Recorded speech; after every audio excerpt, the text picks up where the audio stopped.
Hello नमस्कार साथियों। तो आप सभी का स्वागत है सीखने की इस श्रृंखला में। तो आपको पता है कि हम लोग गणित विषय पढ़ रहे हैं जो क्लास 9th का है, उसका अध्याय संख्या 1 हम लोग कर रहे थे, जिस चैप्टर का नाम था संख्या पद्धति अर्थात नंबर सिस्टम। इसमें आज जो हम लोग करने वाले हैं वो भाग संख्या 14 करने वाले हैं। इससे पहले हम लोग भाग संख्या 1 से लेकर 13 तक कर चुके हैं। अगर आप पीछे वाला भाग नहीं देखे हैं तो सबसे पहले पीछे वाला देखिए, फिर इसको देखिए, तब अच्छा से समझ में आएगा। तो जैसा कि आपको पता है कि पिछले वाले भाग में हम लोगों ने प्रश्नावली 1.4 के जो प्रश्न संख्या 5 बच गया था उसको हमने किया था। फिर हम लोगों ने वास्तविक संख्याओं के लिए घातांक के नियम पढ़े थे, जिसमें 4 नियम मुख्य रूप से थे। हम आपको रिकैप एक बार करा दें कि अगर a का पावर b हो, a का पावर m था, a का पावर m हो इंटू a का पावर n हो, तो ये क्या हो जाता था, a का पावर m प्लस n। ये हमारा फर्स्ट में था, a का पावर m हो इंटू a का पावर n हो, अर्थात ये दोनों गुना में हो आधार वाला और पावर अलग अलग हो तो हम क्या करते थे, दोनों को जोड़ देते थे। दूसरा नियम ये था कि अगर a का पावर m है बटा a का पावर n है तो इसको हम क्या करते थे भैया, a का पावर m माइनस n कर देते थे। ये बटा में है, गुना में है तो प्लस कर देते, बटा में है तो माइनस कर देते। ये दो नियम ही था हमारा घातांक के। अब देखो आगे के दो नियम कुछ इस तरह से थे, a का पावर अगर p है अब पूरा का पावर q है, तो जो इसको हल करेंगे तो क्या आएगा, a का पावर p इंटू क्यू। आया समझ में। उसके बाद एक a था, a का पावर p है और b का पावर p है, माने ये दोनों आधार अलग अलग है, पावर सेम है, तो पहले आधार को गुना कर देते हैं, ए बी गुना, पावर सेम है तो पावर सेम लगा देते थे। ये तीसरा है और ये चौथा है। सीरियल आगे पीछे हो सकता है, कोई दिक्कत की बात नहीं है, कंसेप्ट पर ध्यान दीजिए। तो ये हमने सीख लिया था और इसी के साथ हमने एक और बात पर ध्यान दिया था कि अगर a का पावर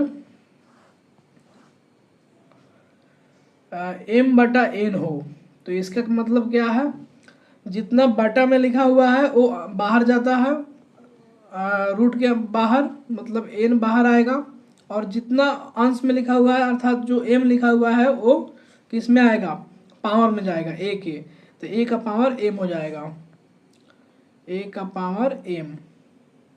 तो इसका मतलब यही होता है, a का पावर अगर m बटा n लिखा हुआ है तो इसका मतलब है कि n को इस यहाँ रखना है और रूट लगाना है, फिर a का पावर m हो जाएगा। इसका यही मतलब है। जैसे a का पावर 1/2 लिखा हुआ है, इसका मतलब है कि a का पावर 1 बाहर 2, इसका मतलब सिंपल सा वही होता है जो स्क्वायर रूट हम लोग करते हैं, a का पावर 1 तो यही होगा। तो हो सकता है कि आपको स्क्वायर रूट में कोई चीज़ नहीं लिखा हो, पावर में लिखा हो, तो उसका मतलब वही होता है, ठीक है। तो a का पावर 1/2 को ही स्क्वायर रूट a बोलते हैं। आया समझ में, क्योंकि इसको जब इस फॉर्मेट में लिखेंगे तो यहाँ से आप समझ रहे होंगे कैसे होता है। अगर सपोज कीजिए कि a का पावर 1/3 है तो इसको कैसे लिखेंगे, तो a के पावर 1 आई जो बटा में 3 है तो ये 3 बाहर आ जाएगा, मतलब घनमूल हो जाएगा। तो स्क्वायर वालों को अमूमन हम लोग छोड़ देते हैं, यहाँ पे 2 लिखना जरूरी नहीं है। अगर स्क्वायर लगा है तो सब लोग 2 ही, रूट लगा है तो सब लोग 2 ही समझते हैं, अगर कोई भी संख्या नहीं लिखा हुआ है तो। लेकिन अगर हमें 3 घनमूल दिखाना है तो यहाँ 3 लिखना जरूरी है। तो यहाँ 3 लिखकर a का पावर 1 करेंगे तो a ही आएगा। तो ये इस तरह से a का पावर 1/3 का मतलब है। आया समझ में। तो चलिए अब हम देखते हैं कि आज के इस भाग में हम लोग क्या सीखने वाले हैं। तो आज के इस भाग में जो हम लोग देखेंगे वो देखेंगे प्रश्नावली 1.5 के जितने प्रश्न हैं उसको हम लोग करेंगे एक एक करके। तो आप भी मेरे साथ कलम और कॉपी निकाल कर तैयार हो जाइए और चलिए सीखते हैं। प्रश्न संख्या 1 है जिसमें हमें मान ज्ञात करना है, फाइंड द वैल्यूज। आई बहुत सारा दे दिया है, बड़ा बड़ा संख्या है, इसको हमें हल करना है, छोटा लिखना है, ठीक है। तो इसको कैसे करेंगे, तो पहला हमारा हिसाब है, जो पहला क्वेश्चन है वो बोल रहा है 64 का पावर 1/2। तो सबसे पहले हम 64 का अभाज्य गुणनखंड करेंगे, ठीक है, और 64 को 2 के पावर में लिखने का प्रयास करेंगे कि 2 के पावर में कितना बार करेंगे तो 64 आ जाएगा। तो 64 का अभाज्य गुणनखंड करते हैं। तो अगर 2 से लगाएंगे तो कितना आएगा, यहाँ 32, 2 से लगाएंगे तो फिर 16, फिर 2 से लगाएंगे तो 8, 2 से लगाएंगे तो 4, फिर 2 से लगाएंगे तो 2। इसका मतलब कितना बार 2 से गुना करेंगे तो 64 मिल जाएगा हमें। तो 1 2 3 4 5 6। इसका मतलब है कि अगर हम दो गुना दो गुना दो गुना दो गुना दो गुना दो करेंगे तो कितना मिल जाएगा भैया 64। दो दूनी 4, 4 दूनी 8, 8 दूनी 16, 16 दूनी 32, 32 दूनी 64। तो यहाँ दो कितना बार रिपीट हुआ है सर? तो आप बता देंगे कि जो दो रिपीट हुआ है 6 बार रिपीट हुआ है। 6 बार गुना करने पर हम 64 प्राप्त कर लेते हैं। तो हम इसको ऐसे भी लिख सकते हैं कि 2 का पावर 6 बराबर 64। ठीक है, ध्यान दीजिएगा 2 के पावर 6 के बराबर है 64। अभी हमने यहाँ से करके देख लिया। तो जहाँ पे 64 लिखा हुआ है वहाँ पे हम ये भी तो लिख सकते हैं 2 का पावर 6। तो अब देखो ये जो 64 लिखा हुआ था 64 का पावर 1/2, इसको हम अब 64 की जगह लिख सकते हैं 2 का पावर 6 और इसका पावर 1/2। और आपको पता है कि अगर पावर का पावर आ जाए तो हम क्या करते हैं, आपस में गुना कर देते हैं। नियम तो पहले सीख चुके हैं। तो 6 गुना 1/2 कर देंगे। अब देखो 6 में 1/2 से गुना करेंगे मैंने 6 के आधा कर देना है। तो 2 3 6, इसका मतलब कितना हुआ कि 2 के पावर 3। इसका मतलब 2 के पावर 3 करेंगे तो 2 को 3 बार गुना करना है। तो कितना आ जाएगा 2 गुना 2 गुना 2, तो 2 दूनी 4, 4 दूनी 8। तो कितना आंसर आ जाएगा भैया 8 आंसर आ जाएगा। देखिए इसको एक और मेथड से किया जा सकता है। 64 का पावर 1/2 है। तो अभी हमने बताया था कोई भी संख्या का अगर पावर m/n हो तो इसको ऐसे लिख सकते हैं, n को बाहर a के पावर m के टर्म में जितना ऊपर लिखा रहेगा उतना एक पावर चढ़ा जाएगा। वही है यहाँ कितना 64 का पावर है 1/2। तो इसको ऐसे लिख सकते हैं ना, √64 ऊपर 1 है तो 64 का पावर 1 आई जो 2 नीचे है तो यानी आ जाएगा। जब 2 लिखा रहेगा मतलब स्क्वायर रूट ही है। तो 64 कितना का स्क्वायर रूट होता है, 64 के पावर 1 करेंगे तो 64 ही आएगा। 2 लिखने का जरूरी नहीं है, 2 से अलावा दूसरा कोई अंक रहता है तब लिखते हैं। इसका मतलब स्क्वायर रूट ही है। तो 64 किसका स्क्वायर रूट होता है, किसका वर्गमूल होता है 8 का। √64 लिखा है का मतलब क्या है कि 8 लिखा है, मैंने 8 में 8 से 2 बार गुना करेंगे तो 64 आ जाएगा। तो इससे भी आंसर 8 ही आया, उससे भी 8 ही आया। वैसे ही है 32 के पावर 1/5। तो 32 का पावर 1/5 है तो इसको हम क्या करते हैं कि 32 को पहले 2 के फॉर्म में लिखेंगे। 2 के आधार बनाकर उसका कुछ पावर आएगा उसमें लिखेंगे। तो 32 का सबसे पहले अभाज्य गुणनखंड करते हैं। तो 2 में ये 16 बार में जाएगा, ये 8 बार में जाएगा, ये 4 बार में जाएगा, अब 2 बार में जाएगा। अर्थात 2 को कितने बार लिखना पड़ेगा 5 बार। तो 2 गुना 2 गुना 2 गुना 2 गुना 2, 2 दूनी 4, 4 दूनी 8, 8 दूनी 16, 16 दूनी 32।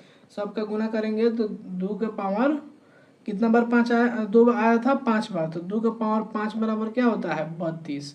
तो जो 32 के जगह पर हम 2 के पावर 5 लिख सकते हैं ना। तो 2 के पावर 5 है, इसका पावर कितना हो जाएगा 1/5। अब देखो पावर के पावर आ गया, आप क्या करेंगे गुना कर देंगे। तो 2 के पावर 5 है गुना 1/5। अब देखो 5 में 1/5 से गुना होगा तो कट जाएगा, मैंने 1 आएगा, मैंने 2 के पावर 1 और 2 के पावर 1 मतलब होता है 2। आया समझ में। अब देखो किसी भी संख्या का अगर हम पावर 0 करते हैं तो कितना आएगा, जैसे 2 के पावर 0 तो ये हमेशा 1 आता है। किसी भी संख्या का अगर हम पावर 0 करेंगे तो 1 ही आएगा। ठीक है, ये बात ध्यान में रखना। 1 के पावर 0 करो, 2 के पावर 0, 3 के पावर 0, 4 के, 5 के, 10 के, 1000 के, कुछों के, जैसे 1 करोड़ के भी पावर अगर हम 0 कर दें तो उसका मतलब कितना होता है 1 ही होता है। ठीक है, वैसे ही 125 का पावर 1/3 है। 125 का पावर है 1/3। इसको कैसे करेंगे, 125 का पावर 1/3 है तो बताइए। तो जब 125 का पावर 1/3 है तो इसका अभाज्य गुणनखंड करेंगे। 125 का कितना से जाएगा 5 से जाएगा 25 बार में, फिर 5 से जाएगा 25 बार में, सॉरी 5 बार में, क्योंकि 5 25 हो जाता है ना। तो इसका मतलब है 5 के पावर 3 बराबर होता है कितना 125। ठीक है, तो हम 125 की जगह 5 के पावर 3 लिख सकते हैं ना। तो 5 के पावर 3 और इसका पावर कितना आ गया है 1/3। अब देखो ये पावर का पावर हो गया तो क्या होगा गुना होगा। तो 5 के पावर 3 गुना 1/3, ये 3 से 3 कटेगा तो ये कितना हो जाएगा 5 हो जाएगा। तो इसका आंसर 5 हो जाएगा। आगे के स्लाइड में ये सब लिखे हुए हैं कैसे हो रहा है उसी का सॉल्यूशन है। देखो अब प्रश्न संख्या 2 है, जो इसमें भी सेम वही प्रोसीजर करना है, आगे कुछ नहीं करना है। 9 के पावर 1/2 है, 32 के पावर 2/5 है, 16 का पावर 3/4 है, और चौथा सवाल जो है 125 का पावर -1/3 है। ठीक है, तो देखो इसको कैसे हल करेंगे। सबसे पहले 9 के पावर 1/2 है, तो इसका मतलब क्या है कि 9 को हम अभाज्य गुणनखंड करेंगे तो ये कितने बार में 3 गुना 3, मैंने 3 का पावर 2 करेंगे तो ये 9 मिल जाएगा। 3 का स्क्वायर करेंगे तो कितना मिल जाएगा 9। तो 9 को हम 3 के स्क्वायर के फॉर्म में लिख सकते हैं, और इसका पावर 1/2 है, ये स्क्वायर है। अब देखो पावर का पावर हो गया तो क्या करेंगे, पावर से गुना कर देते हैं, तो 3 2 गुना 1/2, तो ये 2 से 2 कट गया, मैंने 3 के पावर 1, 3 के पावर 1 मैंने 3 है आंसर। आया समझ में। वैसे ही 32 के पावर 2/5 है, सेम वही प्रोसीजर है, कर लेंगे। ये देखो ये थोड़ा सा ठीक ठाक क्वेश्चन है। तीसरा 16 के पावर 3/4 है, तो इसमें भी 16 को पहले 2 के पावर 4 के बराबर होता है 16, तो 16 के जगह पर हम 2/4 लिख सकते हैं। मैंने 2 को 4 बार गुना करेंगे तो कितना आएगा 16 आएगा ना। 2 का 2, 2 दूनी 4, 2 3 6, 2 चौका 8। तो ऐसे नहीं करना है, जो आएगा उसमें 2 से गुना करना है। तो 2 का 2, 2 दूनी 4, मैंने 2 में 2 से गुना किए 4, फिर 4 में 2 से गुना किए 8, 8 में फिर 2 से गुना करेंगे तो कितना आएगा 16। तो 2 का पावर 4 करेंगे तो कितना आ गया 16। ये ना कि 2 के पहाड़ा पढ़ना है, नहीं, 2 में 2 से 2 से ऐसे 2 से गुना करते जाना है। 2 गुना 2 गुना 2 गुना 2, मैंने 2 में 2 से गुना किए 4, 4 में 2 से किए 8, 8 में 2 से किए 16, तो 2 कितना बार आया 4 बार, मैंने 2 का पावर 4। ठीक है। और देखो यहाँ पे पावर में कितना आ जाएगा तुम्हारा, यहाँ पे 1 नहीं 3 होगा, तो 2 के पावर 4 पूरे का पावर 3/4। अब गुना कर दो, 2 के पावर 4 गुना 3/4, क्योंकि जब पावर का पावर रहता है तो गुना कर देते हैं, 4 से 4 कट जाएगा, कितना बचेगा 2 के पावर 3। और 2 के पावर 3 का मतलब होता है 2 दूनी 4 दूनी 8, मैंने 2 के 3 बार गुना करना है 2 से ही आपस में, तो ये कितना हो जाएगा 8। तो 8 आंसर हो जाएगा इसका।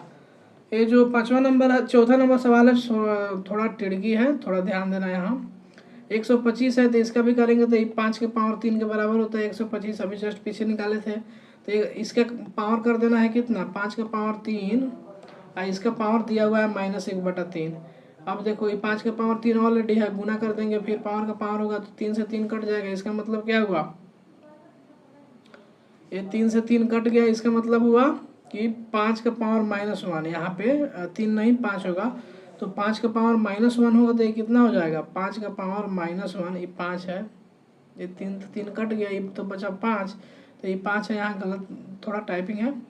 तो ये 5 का पावर -1 को प्लस करना है, तो इसका मतलब 1 के नीचे लिखेंगे 5 के पावर 1, तो इसका मतलब 1/5। 5 के पावर -1 का मतलब होता है 1/5। ठीक है। और इसी तरह है प्रश्न संख्या 3, इसमें भी सरल करना है। देखो जो हम लोगों ने 4 नियम पढ़े थे कि अगर आधार सेम है, पावर अलग अलग है, तो पावर जुड़ता है। तो देखो 2 के पावर 2/3 है इंटू 2 के पावर 1/5 है, तो क्या करेंगे 2 के पावर 2/3 और जोड़ 1/5, पावर को जोड़ देंगे तो ये बाटा का जोड़ बन गया, जोड़ लो, 2 के पावर में लिखना है, जितना ही आंसर आएगा। ठीक है, लिख दो। अब देखो कि अगर ये दूसरा सवाल है कि 1/3 के पावर 3 है, एक पावर 7 है, ठीक, तो ये जो हटेगा तो ये आएगा 1 का पावर 7, और ये नीचे वाला में पूरा पावर जाएगा, तो मैंने 3 का पावर 3 इंटू 7। अब देखो 1 के पावर 7 करेंगे, 1 के पावर कितना भी कर दें तो 1 ही आएगा। 1 के पावर 2 करो, 3 करो, 4 करो, 5 करो, मैंने 1 में एक को 5 बार गुना करना है, 1 को 7 बार गुना करना है, तो 1 को कितना भी बार गुना कर लो भैया तो 1 ही आएगा ना। तो 1 के पावर 7 बार गुना करोगे तो 7 ही आएगा, मैंने 1 ही आएगा, तो यहाँ 1 हो गया। अब देखो 3 का पावर 3 है, उसका पावर 7 है, इसका मतलब पावर का पावर है, मैंने 3 में 7 से गुना कर देंगे, मतलब 3 का पावर 21 हो जाएगा, तो 1/3 का पावर 21, एक आंसर हो जाएगा ऐसे। ठीक है। यहाँ पे देखो, यहाँ पे सिंपल जोड़ दिया गया है 2/3 और 1/5 को, तो ये हो गया 3 5 का लगे तो हम 15, आगे हल कर दिया गया है 3 5 15, 2 5 10, 5 3 15, 3 में 1 से गुना करके 3, तो 10 3 13/15, आई पूरा 2 के पावर में है, 2 के पावर 13/15। दूसरा है कि ये दोनों पर पावर जाएगा तो कितना हो जाएगा, तो ये हमारा हो जाएगा अभी जो हमने हल किया था 1/3 के पावर 21। यहाँ पे एक कैलकुलेशन थोड़ा गड़बड़ है, इसको ध्यान मत दीजिए, जो अभी हमने बनाया था उस पर ध्यान दीजिए, ये थोड़ा यहाँ पे इरर है। वैसे ही ये हमारा तीसरा है कि 11 का पावर 1/2 और 11 का पावर 1/4। तो हमने ये पढ़ा था ना, a का पावर m हो बटा में a का पावर n हो तो a का पावर m माइनस n हो जाता है। तो ये हमने पढ़ लिया है, तो घटा देंगे सिंपल, केवल m n अलग अलग है। तो 1/2 में से 1/4 घटेगा तो कितना आएगा 1/4। तो ये हमारा हो जाएगा सही आंसर। अब देखो 7 का पावर 1/2 है और 8 का पावर 1/2 है, तो इसका पावर सेम सेम है, पावर यहाँ भी 1/2 है, यहाँ भी 1/2 है। तो ये क्या करेंगे 7 में 8 से गुना कर देंगे 56 और इसका पावर भी 1/2 हो जाएगा। तो ये चारों हमने नियम भी लगा लिया। अब जो हम लोग देखेंगे अगले भाग में वो सीखेंगे इसका सारांश अर्थात समरी देखेंगे। और ये चैप्टर हमारा समाप्त हो चुका है। इसके बाद एक सारांश आएगा और उसके बाद एक टेस्ट आएगा। टेस्ट आपको पीपीटी सेक्शन में मिलेगा, वहाँ से आप अपने को टेस्ट दे सकते हैं और जांच सकते हैं कि हमने इस पूरे चैप्टर में कितना सीखा और हमें क्या क्या आता है क्या क्या नहीं आता है। जहाँ पे आपको लगे कि हमें इस पार्ट में और ज़्यादा ध्यान देने की ज़रूरत है उस वाले वीडियो को आप फिर से देखिए, फिर से समझिए। तब तक आपका बहुत बहुत धन्यवाद। फिर मिलेंगे आपसे अगले वाले भाग में अर्थात सारांश वाले भाग में। तब तक आप अपना ख्याल रखिए, खुश रहिए, मस्त रहिए। जय हिंद।